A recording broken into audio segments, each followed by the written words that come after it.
Normalmente, cuando hablamos de un diagnóstico médico, hay como una expectativa cultural de que todo va a ser de una precisión absoluta.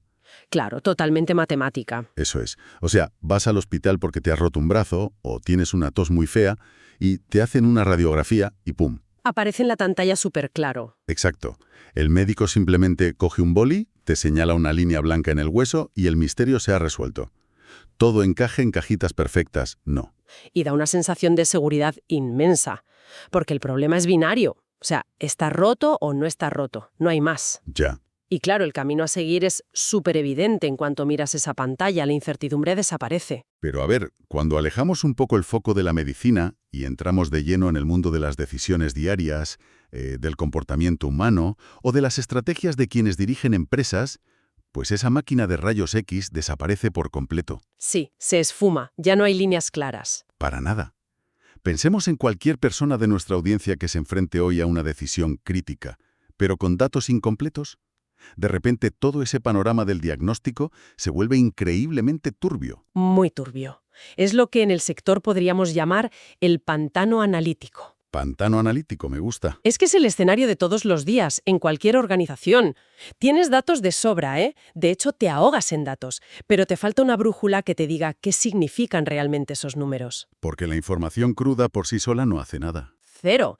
Si carece de contexto humano, no es más que ruido de fondo. Un ruido que además suele paralizar por completo la toma de decisiones. Pues precisamente de cómo despejar toda esa niebla va el análisis a fondo que arrancamos hoy.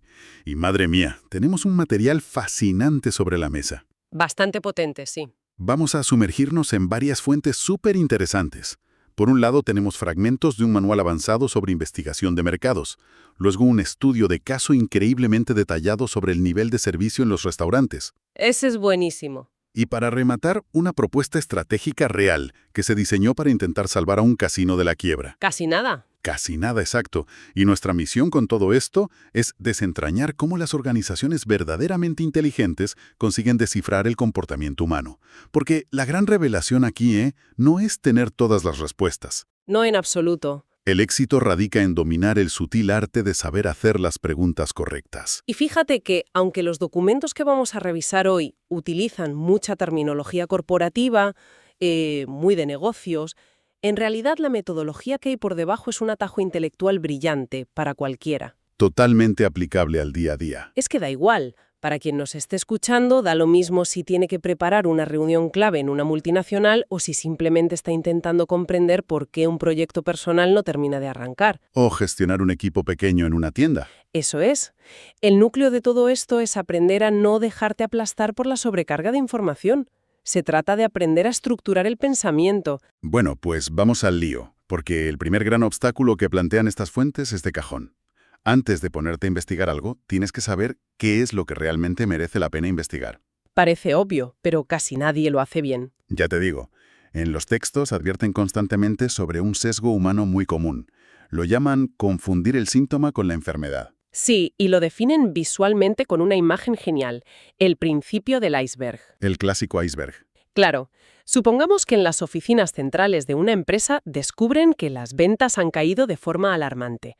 Ven ese dato en rojo parpadeando en la pantalla. Bueno, pues eso es solo el 10% del problema. La puntita que asoma por encima del agua. Exacto. El verdadero peligro, el 90% de esa gran masa de hielo, está oculto bajo el agua. ¿Y si reaccionas solo a lo que ves? Pues si la dirección reacciona exclusivamente a esa punta visible, yo qué sé, lanzando descuentos ciegos a lo loco o despidiendo a la mitad de la plantilla, pues el barco se va a terminar estrellando contra la base del iceberg que no habían visto. Y hay un ejemplo histórico en la documentación que ilustra esto a la perfección. Es el caso de un fabricante de bombas de agua en la ciudad de Saint Louis. ¿Ah, sí? Este caso es un clásico. Fíjate, resulta que las cifras globales de esta empresa indicaban que sus ventas acababan de caer un 7% respecto al año anterior. ¿Un 7% en global asusta mucho? Claro. La reacción instintiva de cualquier junta directiva ante un 7% sería entrar en pánico absoluto. O sea, recortar el presupuesto de todos los departamentos y apretarse el cinturón de forma brutal. Que es reaccionar al síntoma de manual. Exacto. Pero en lugar de quedarse ahí, decidieron empezar a pelar la cebolla, metodológicamente hablando, claro. Y menos mal, porque descartaron el pánico y aplicaron disciplina pura y dura. Al diseccionar los datos, se dieron cuenta de que esa caída del 7% no era uniforme en absoluto. Claro, no todo bajaba igual. ¿Qué va? La mayoría de sus productos se seguían vendiendo perfectamente. Pero había un modelo muy específico, que eran unas bombas sumergibles de trabajo pesado que había sufrido un desplome bestial. Hablaban de un 60% de caída. Un 60%, sí. Pero la cosa no se quedó ahí. Al cruzar esos datos de ventas con los datos geográficos, el síntoma real por fin salió a flote. Resultó que en toda la región oeste del país, las ventas de ese modelo concreto eran de cero absoluto. Cero. Nadie compraba esa bomba en el oeste. Y ahí es cuando descubren la forma completa del iceberg que tenían escondido.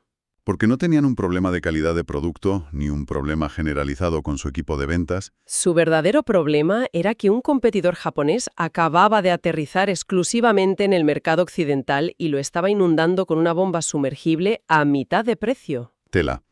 Y claro, si se hubieran quedado con el titular barato de «Oye, hemos caído un 7% global». Jamás habrían visto al competidor. Ni habrían podido hacer lobby ni ajustar su estrategia regional para frenar esa invasión. Habrían recortado gastos y poco a poco se habrían hundido. Toda esta dinámica a mí me hace pensar en una analogía bastante gráfica. Es como si alguien de nuestra audiencia acudiera mañana a urgencias quejándose de un dolor de cabeza insoportable. Vale. Y llega exigiendo que le receten los analgésicos más potentes que tengan. Pero, tras mirarle un poco, el médico se da cuenta de que esa persona lleva puestos unos zapatos 2 tallas más pequeños de lo que necesita. ¡Auch! Claro, la tensión y el dolor de cabeza vienen de ahí. Intentar curar eso con pastillas es carísimo y además es completamente inútil si no te quitas los zapatos. Es que me parece una analogía brillante. ¿Sí? Porque tratar el síntoma no solo es inútil, es que es un agujero negro para los recursos de cualquier empresa. Totalmente. Mira, las fuentes mencionan otro caso buenísimo de una corporación enorme de productos de gran consumo. Sus directivos se habían obsesionado con la idea de lanzar un estudio académico carísimo sobre su valor de marca. Querían medir cosas súper profundas, ¿no? Sí. Querían medir la profundidad psicológica de la lealtad de sus usuarios más acérrimos. Pensaban que si entendían esa conexión emocional, lograrían un crecimiento espectacular. Pero al final, el problema real que tenían en el mercado no tenía absolutamente nada que ver con filosofías de lealtad ni con el valor de marca. Nada, cero. Cuando los investigadores bajaron al barro y analizaron el terreno real, se dieron cuenta de que la base de usuarios de esa marca era estadísticamente minúscula. O sea, no es que los consumidores compraran el producto una vez y luego lo abandonaran porque les faltara conexión emocional. ¿Qué va? El problema era pura invisibilidad. En la categoría de productos de supermercado, la gente simplemente se olvidaba de que esa marca existía en la estantería. No la veían. Necesitaban que los vieran, no que los amaran. Lo has clavado. Necesitaban visibilidad pura y dura. La solución era táctica, directa y barata. Poner recordatorios visuales en el punto de venta, lanzar cupones simples, hacer publicidad básica para generar notoriedad. ¿Y ya está?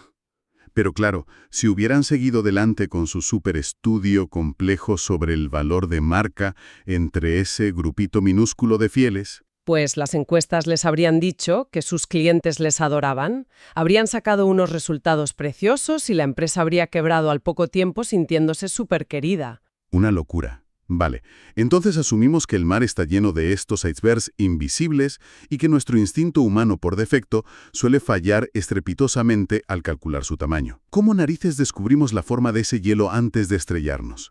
Pues aquí es donde el manual nos introduce la fase de la investigación exploratoria. ¿Investigación exploratoria? Exacto.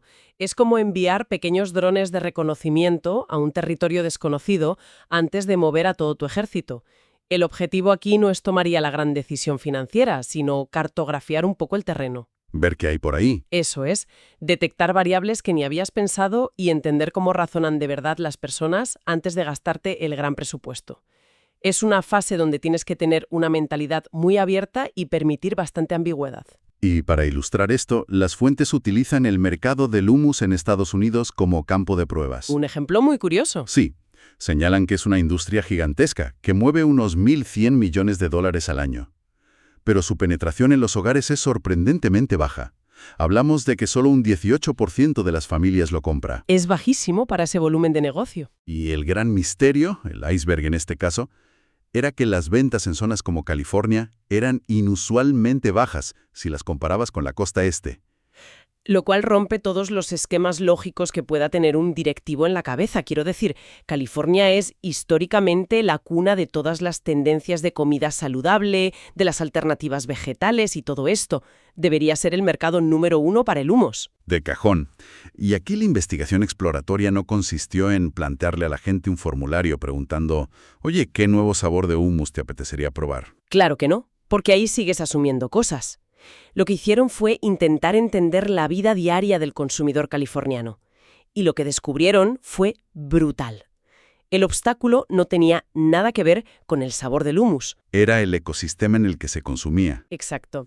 En el oeste de Estados Unidos, el hummus no compite contra otros purés vegetales genéricos. Compite de forma frontal y directa contra una cultura súper arraigada que es la salsa mexicana y el guacamole. Claro. Y la estrategia de marketing y ventas tiene que cambiar radicalmente si tu rival a batir es el guacamole en lugar de la mantequilla, por ejemplo. Totalmente. Cambia hasta el lugar donde lo colocas en el supermercado. No, pero espera. Aquí tengo que hacer de abogado del diablo y frenar esto un momento. Dime. Si dejamos esta fase de exploración tan abierta, tan, no sé, libre y sujeta a la interpretación de quien investiga, ¿no corren las empresas un riesgo enorme? O sea, si envías a un equipo a explorar sin unas reglas fijas, ¿no van a volver simplemente habiendo seleccionado a dedo los datos que justifican la corazonada que el directivo ya quería implementar desde el día 1? Esa es una trampa muy habitual y destroza muchísimos proyectos, de verdad. El sesgo de confirmación humano es potentísimo. Es que es lo más fácil. Pero precisamente por eso, una investigación exploratoria bien diseñada y estructurada tiene el objetivo específico de dinamitar esos sesgos previos. Mira el estudio de caso que traen sobre la cadena de televisión infantil Nickelodeon. Ese es buenísimo también. Se enfrentaban a un cambio generacional importante y toda la industria de la televisión arrastraba un sesgo histórico que parecía inquebrantable, y era que los niños varones, bajo ninguna circunstancia, verían un programa que estuviera protagonizado por chicas. Es que eso era un dogma intocable en la televisión de la época. Intocable. Y claro, si Nickelodeon hubiera lanzado una encuesta tradicional, cerrada, preguntando directamente, oye, ¿tú verías unos dibujos de chicas? Pues los niños habrían respondido que no, para encajar en lo que se esperaba de ellos, confirmando el sesgo de la cadena. Fin de la historia. Pero en su fase exploratoria utilizaron enfoques cualitativos mucho más sutiles, más flexibles. Se dedicaron a charlar de forma abierta con su audiencia infantil y detectaron que los roles sociales estaban cambiando de verdad en esa generación. Así que decidieron romper el dogma. Se la jugaron. Lanzaron un programa con una protagonista femenina fuerte. ¿Y sabes cuál fue el resultado? ¿Que lo petó? Que la audiencia de ese programa terminó siendo masculina en un 53%. O sea, la exploración abierta y sin prejuicios destruyó un mito que una simple encuesta cerrada habría perpetuado durante décadas. Y aquí es donde llegamos a la que es mi parte favorita absoluta de todos los documentos de hoy. La observación etnográfica. El caso de la marca Huggies, de Kimberly Clark. Madre mía, la observación pura. Es increíble. En vez de limitarse a enviar los típicos cuestionarios por correo para preguntar a las madres qué opinaban sobre su jabón líquido para bebés, hicieron algo loquísimo. Utilizaron un sistema de visión del consumidor. Literalmente, les pusieron cámaras. Sí, equiparon a varias madres voluntarias con unas gafas que llevaban pequeñas cámaras incorporadas para grabar en primera persona exactamente cómo bañaban a sus hijos en el baño de sus casas. Y esto revela una verdad psicológica súper profunda sobre la investigación de mercados y sobre cómo somos los humanos. Pero claro, la gran pregunta que le surge a cualquiera es ¿por qué pasar por todo ese tremendo engorro tecnológico de poner cámaras en unas gafas? Quiero decir, ¿por qué los investigadores no podían simplemente sentar a esas madres en una sala cómoda y preguntarles abiertamente, oye, ¿qué problema concreto tienes con nuestra botella de jabón? Pues porque existe un sesgo cognitivo enorme que nos afecta a todos. Y es que los seres humanos tendemos a normalizar nuestras propias dificultades diarias. Nos acostumbramos a lo malo. Totalmente. Si tú le preguntas a una madre en una encuesta si el diseño del envase del jabón es un problema en su vida, lo más probable es que te responda que no, porque en su mente bañar a un bebé mojado, escurridizo y que no para de moverse siempre ha sido un caos absoluto. Claro, asume que esa lucha física es simplemente parte del pack de la maternidad. Eso es. No tiene el marco mental necesario para pararse y echarle la culpa al diseño del trozo de plástico de la botella. Hasta que los investigadores se sientan a ver la grabación en crudo. Y ahí las cámaras revelaron la cruda realidad. Las madres tenían que sujetar al bebé con una mano para que no se resbalara bajo el agua, y con la otra mano intentaban pelearse desesperadamente con la botella de jabón. Porque el envase antiguo que tenían requería físicamente el uso de ambas manos para poder abrirlo y sacar el jabón. Lo cual obligaba a las madres a tener que soltar al bebé un segundo o hacer unos malabares imposibles. No necesitaban que Kimberly Clark creara un jabón que oliera a rosas, necesitaban un rediseño mecánico del envase. Y así fue como crearon la famosa botella que se podía abrir y presionar con un solo pulgar. Magistral. Es que esto nos enseña una regla de oro. El comportamiento que tú observas directamente siempre, siempre es más honesto que el comportamiento que la gente te reporta en un papel. Porque no sabemos verbalizar nuestros propios problemas. No sabemos articular las fricciones de nuestro día a día. Y esto ocurre exactamente igual con las típicas encuestas de experiencia corporativa. Fíjate cuando la aerolínea JetBlue decidió que era el momento de rediseñar por completo los interiores de sus aviones. Tomaron una decisión brillante. No limitaron sus focus groups única y exclusivamente a los pasajeros. Ampliaron el radar de forma súper drástica. Se pusieron a hablar con los asistentes de vuelo, con los pilotos, con el personal de mantenimiento, los de limpieza. Un pasajero experimenta el asiento, la pantalla y la mesita plegable durante, no sé, 3 o 4 horas y lo hace de forma súper pasiva. Claro, te sientas y esperas a llegar. Pero un asistente de vuelo vive y trabaja dentro de ese tubo de metal. Su mapa mental del avión incluye problemas de ergonomía, de dónde se atasca el carrito, de almacenamiento de equipaje, ángulos ciegos, fricciones de flujo de trabajo. Cosas que un pasajero no detectaría ni aunque le hicieran 1000 encuestas. Exacto. Explorar significa buscar activamente a la persona que realmente sufre el entorno. Desde un asistente de vuelo lidiando con un pasillo estrecho, hasta unos padres lidiando con el caos de bañar a un bebé en casa. Vale, entonces hasta aquí tenemos claro que exploramos, rompemos nuestros propios sesgos, observamos a la gente en su entorno natural y acumulamos un montón de revelaciones fascinantes sobre el comportamiento. Sí, la parte creativa y de descubrimiento. Pero claro, después de toda esta fase, llega el inevitable momento de la verdad financiera. Hay que poner orden y estructurar los datos reales. Y aquí es donde los textos nos adviertan sobre una trampa corporativa que me parece mortal. Lo llaman el síndrome de «sería bueno saberlo». El síndrome de sería bueno saberlo. Es probablemente la mayor fuente de despilfarro económico y de tiempo en cualquier departamento de inteligencia de negocio. A ver, explícanos esto un poco. Imagina que estamos en una reunión de directivos de Starbucks de alto nivel y de repente un ejecutivo levanta la mano muy inspirado y dice, oye, estaba pensando, me pregunto si nuestros clientes estarían dispuestos a comprar nuestra bollería congelada directamente en las estanterías de los supermercados para horneársela a ellos en casa. Hombre, a primera vista suena una idea de negocio fantástica que merece un despliegue masivo de encuestas. Ya, pero es un ejemplo de manual de este síndrome. Porque supongamos que Starbucks se gasta el dinero, hace la superencuesta nacional y resulta que el 80% de la gente responde que sí, que lo comprarían. Éxito total, ¿no? Pues no, porque esa información es completamente inútil a nivel operativo. O sea, vale, dicen que sí. Pero no sabemos a qué precio salían dispuestos a comprarlo. No tenemos ni idea si el diseño del empaquetado funciona. No hemos testeado si el sabor de esa bollería se degrada al congelarse y descongelarse. Y lo más importante, no sabes si vender eso en el súper canibalizaría las ventas de tus propias cafeterías. Exactamente. Es una simple curiosidad intelectual, un sería bueno saberlo, que no está conectada a ninguna palanca de acción real para la empresa. Pues para visualizar bien cómo evitar caer en esta trampa, creo que podemos utilizar una analogía que divida los dos grandes caminos de la investigación formal. Por un lado la descriptiva y por otro la causal. Vale, me parece perfecto. Podríamos decir que la investigación descriptiva es el equivalente a tener una fotografía panorámica con una resolución enorme de la escena de un crimen. Una imagen estática, pero muy detallada. Eso es. Nos responde a las preguntas básicas: al quién, al qué, al cuándo y al dónde. Por ejemplo, te muestra con total nitidez en un gráfico qué segmento demográfico de tu barrio suele comprar más cafés para llevar los martes por la mañana.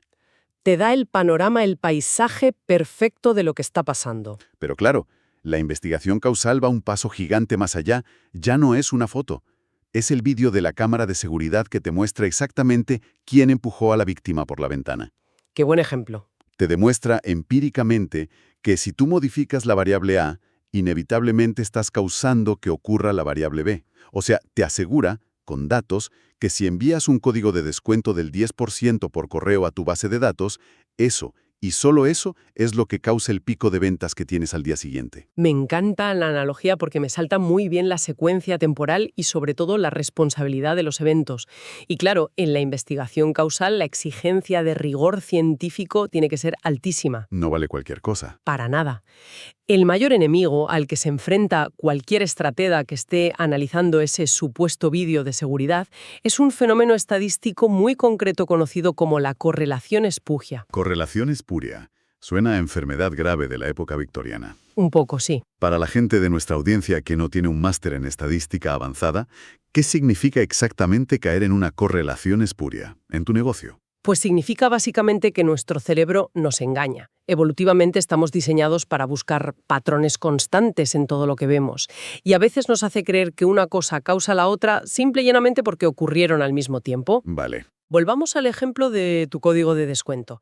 Imagina que envías ese correo masivo un lunes y esa misma semana las ventas de tu web se disparan un 20%.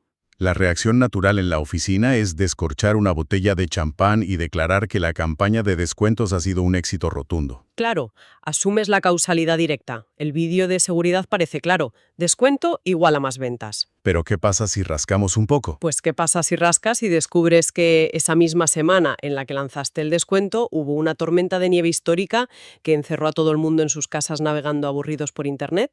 Ostras. O, yo qué sé, descubres que tu competidor principal sufrió un corte logístico y dejó los estantes vacíos esa misma semana.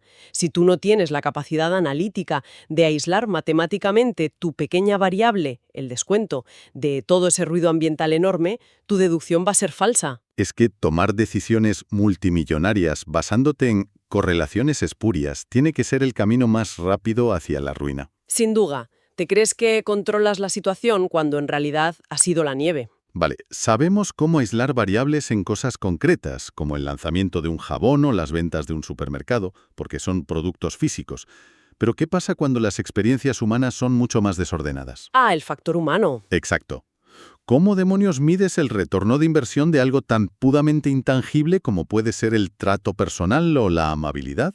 Es un reto tremendo. Y esto nos lleva de cabeza al estudio de caso brutal sobre la industria de los restaurantes que tenemos en Las Fuentes, porque este estudio logra cuantificar con números lo que normalmente consideraríamos simple sentido común. Este estudio es una joya, porque destroza por completo la noción conformista de que tener a un cliente satisfecho es suficiente para el negocio. Demostró, con datos puros y duros, que la brecha de rentabilidad económica que hay entre un cliente que se declara satisfecho y uno que se declara sumamente satisfecho es astronómica. No es un salto pequeño, no. Los números que arrojan las fuentes de verdad que te obligan a replantearte cualquier negocio que tenga atención al público directa. Fíjate, los clientes que cruzaban esa línea mágica hacia la satisfacción extrema tenían el doble de probabilidades de regresar a comer al restaurante en ese mismo mes. ¿El doble? Pero es que hay algo aún más crítico. Tenían el triple de probabilidades de recomendar el local de forma activa a sus amigos y familiares, frente a aquellos que simplemente decían que habían tenido una comida correcta. Es que no estamos hablando de una pequeña mejora de imagen, estamos hablando del motor principal del crecimiento orgánico de la empresa. Y aquí entra de nuevo la causalidad que mencionábamos hace un momento, porque los investigadores no se quedaron en el dato de que la gente estaba feliz, sino que lograron aislar qué palancas concretas de comportamiento humano causaban ese salto espectacular en la satisfacción. Y el resultado es maravilloso porque desmitifica por completo la idea de que alcanzar la excelencia requiere gastar grandes presupuestos. Identificaron 4 estándares de servicio que son increíblemente mundanos. Son tan básicos que asombra que tengan tantísimo impacto en la cuenta de resultados. A ver, los tengo por aquí. 1. Recibir un saludo cálido nada más cruzar la puerta del local. Lógico. 2.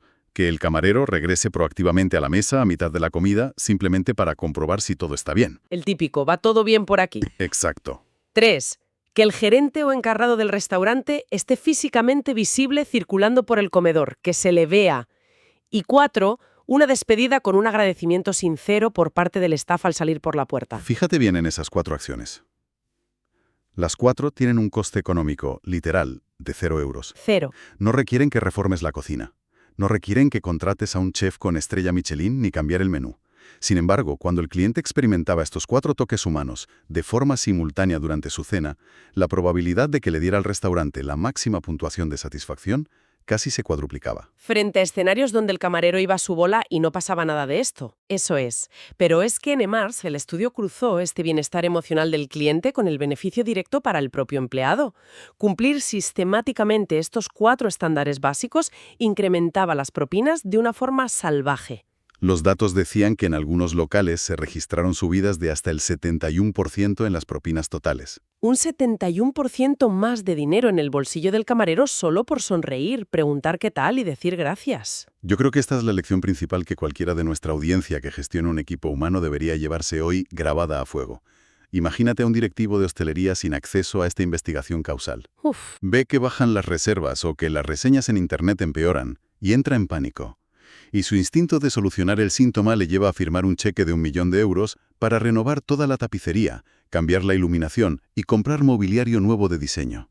Cuando la estructura de su negocio lo único que necesitaba realmente era dedicar un par de horas a entrenar a su plantilla para mirar a los ojos y decir gracias. Es que es muy fuerte.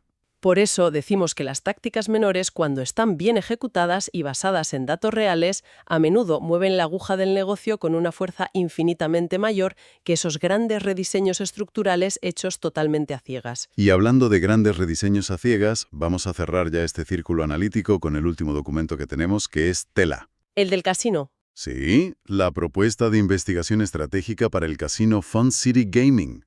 Esto nos sitúa en un entorno corporativo de máxima tensión, con millones de dólares en juego y con unos directivos que están, literalmente, al borde de un ataque de nervios. Es que el escenario era muy crítico. Fun City era un casino muy consolidado en su zona. Ganaba dinero, pero de repente se encuentran ante una amenaza masiva. El nuevo vecino.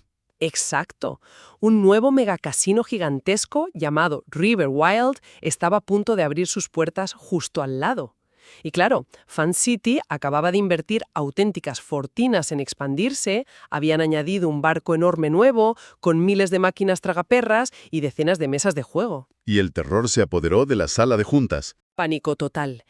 La gran pregunta existencial que los paralizaba era, frente a toda esta modernidad brillante que trae River Wild, ¿deberíamos abandonar nuestro nombre clásico de Fun City y crear una marca completamente nueva de cero? Lo cual es el caldo de cultivo perfecto para tomar decisiones catastróficas impulsadas única y exclusivamente por el ego de los jefes o por el terror absoluto a perder el estatus. Totalmente. ¿Y cómo lograron desactivar esta bomba de relojería? Pues detuvieron el pánico diseñando una investigación ultra precisa. En lugar de adivinar, planearon hacer 800 encuestas telefónicas locales. Pero el verdadero secreto de su éxito aquí, lo que les salvó, fue cómo aislaron la muestra de gente a la que iban a llamar. ¿A qué te refieres con aislar la muestra? Diseñaron filtros estadísticos súper estrictos para descartar de inmediato las opiniones del jugador casual, el que va una vez al año y se gasta 20 euros. Ah, claro. Se centraron de forma obsesiva en diseccionar la mente de los jugadores de alto valor, los verdaderos VIP, que son los que de verdad sostienen la economía del casino. Y para ello utilizaron herramientas avanzadas como los mapas perceptuales y el análisis de brechas. Espera, vamos a frenar un segundo ahí. Para la gente que nos oye y que no se pasa los días mapeando datos corporativos en hojas de cálculo, ¿qué aspecto tiene exactamente un mapa perceptual en este escenario de los casinos? ¿Y qué significa buscar una brecha aquí? Pues a ver, imagina un gráfico de coordenadas simple en una hoja de papel, como una cruz. Vale, el típico eje vertical y horizontal. Eso es. El eje vertical mide de clásico a moderno y el eje horizontal mide de entretenimiento ligero para pasar el rato a apuestas serias. Lo tengo en la cabeza. A través de todas las respuestas que dieron esos grandes apostadores, tú vas colocando puntos en ese gráfico representando dónde ven ellos a Fun City, dónde ven al nuevo rival River Wild y, lo más importante, dónde sitúan el concepto del casino ideal que ellos desean. Ah, vale. Eso es, un mapa perceptual. Te da una fotografía visual instantánea de dónde estás tú posicionado frente a tu enemigo mortal dentro de la mente del consumidor VIP. Lo veo claro. ¿Y la brecha? ¿Qué es eso del análisis de brechas? Pues la brecha es simplemente la distancia matemática real que hay entre dónde estás tú, o sea, Fan City, y dónde está ese puntito del casino ideal que quiere el cliente. Entiendo. ¿Y si la distancia es enorme? Si la brecha es enorme, amigo mío, tu marca está muerta y tienes que cambiar el nombre y reposicionarte urgentemente porque no le gustas a quien te da de comer. Lógico. Pero, y aquí viene la clave, si la brecha es pequeña y resulta que esos jugadores premium en realidad valoran tu ambiente clásico, seguro y confiable muy por encima de toda la modernidad estridente del nuevo rival, Cambiar de nombre sería pegarse un tiro en el pie. sería un suicidio comercial absoluto. Alienarías a la clientela exacta que sostiene tu negocio por intentar perseguir a una audiencia que igual ni siquiera gasta tanto dinero. Y así es como transformaron el miedo ciego a un nuevo competidor en pura geometría accionable. Literalmente, conectaron la analítica con la estrategia. Pues si recopilamos todo este viaje increíble que hemos hecho hoy, yendo desde el hummus en California hasta las gafas con cámaras para bañar bebés o los mapas de un casino, creo que la lección transversal que nos dejan todas estas fuentes es bastante contundente. Yo creo que sí. Tener la calidad técnica o las herramientas para recopilar montañas de números es importante, por supuesto. Es la base. Pero la inteligencia real de negocio requiere que esos datos cumplan una serie de mandamientos súper estrictos. O sea, la información tiene que ser dolorosamente clara. Debe tener además la fuerza argumental suficiente para poder desafiar las creencias tradicionales y cómodas de quienes tienen el poder en la empresa. Y gestionar ese status quo, que no es fácil. Y por encima de todo, esto es lo vital, debe desembocar en una acción tangible. Porque si un dato no altera el rumbo del barco, es solo literatura corporativa muy cara. No podría estar más de acuerdo. La información que no se traduce en una aplicación práctica en el mundo real es completamente irrelevante. Pierde todo su valor. La verdadera magia siempre ocurre cuando logras conectar el rigor del método científico con la empatía hacia el comportamiento humano real. Y fíjate que esto nos devuelve, de una manera casi poética, a esa sala de rayos X de la que hablábamos al principio del todo. Hoy hemos descubierto cómo la investigación, cuando está bien hecha, actúa de verdad como esa máquina, permitiéndonos ver la inmensa estructura de hielo que se esconde bajo esas aguas oscuras. El famoso iceberg completo. Exacto. Pero bueno, antes de despedirnos y cerrar, me gustaría dejar flotando una reflexión un poco más profunda para nuestra audiencia. A ver. Vivimos en una era que está acelerando ciegamente hacia la recopilación masiva y automatizada de datos, y donde cada vez delegamos más y más decisiones corporativas clave a los algoritmos y a la inteligencia artificial. Totalmente cierto. Y la gran pregunta que me surge es, si cedemos el reconocimiento del problema y el diagnóstico final a las máquinas, ¿perderemos los humanos la capacidad de ver la historia oculta? Quiero decir, un algoritmo es absolutamente insuperable encontrando patrones matemáticos en un Excel infinito. Nos ganan por goleada en eso. Pero ¿tendrá algún día la intuición empática necesaria para darse cuenta de que una caída de productividad en la oficina no es un fallo del sistema, sino que simplemente tienes a un empleado al que, metafóricamente, los zapatos le aprietan 2 tallas de más? Es una muy buena pregunta. La máquina solo ve el síntoma numérico. Exacto. Quizás la próxima vez que nos enfrentemos a una pantalla saturada de métricas en rojo, debamos respirar hondo y recordar que los números solo nos están contando la mitad de la historia. La otra mitad siempre requiere mirar debajo del agua. Con esto lo dejamos por hoy. Ha sido un placer sumergirnos en estos textos. Nos escuchamos en la próxima revisión detallada.